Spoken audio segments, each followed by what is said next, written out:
Hi! Kamusta kamo tanan? Ang ngalan ko si Adrian. Mastoryahanay naman kita parte sa pahamot. Ini nga pahamot nga luya ko istorya sa inyo subong tawag siya Ejazi Intensive Silver Eau de Parfum. Iyan ni siya ni Latafa. Pwede ni siya panlalaki o kon pambabayi. Te kanami no? Kag Eau de Parfum ni siya bot ang balon isa ka braso kalayo bago ka masimutan. Te, ano ni siya klase nga pahamot?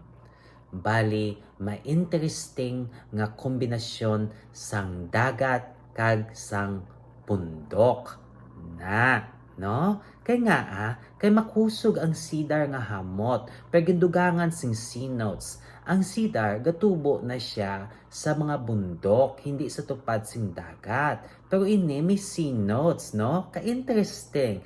Te, lantawon ta, no iya nga mga nota. For the top, we have mandarin orange kag grapefruit, duha ka mahamot nga citrus.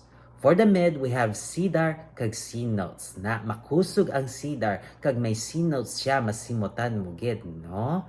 Ano na siya klase nga simutan? Basi may cedar makita mo ang dagat sa malayo, no? Kag masimutan mo. Siguro amo na siya klaseng hamot.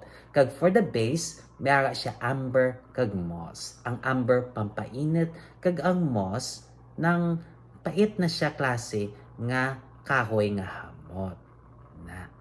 Te, simple lang ang iya nga timpla pero manami na kag mahamot ang iya nga cedar. Ang angay nga temperatura nga para siya is between 60 to 80 degrees Fahrenheit o kung 16 to 27 degrees Celsius. Nami ni siya nga hamot suksukon sa mga okasyon nga gusto mo nga manamian sila sing imo nga cedar nga hamot. Ang cedar daan kanami na siya. Tapos gindugangan sinots. Ka-interesting gid yung kombinasyon ng manotisyahan kagid.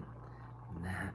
Te, kung namian ka mo sini nga pahamot, pabalaan nyo lang ko. Kag kung may iban pa ka mga pahamot nga luyag, istorya sa akon, ibilin lang sa comment section. Sa gusto naman, bye-bye!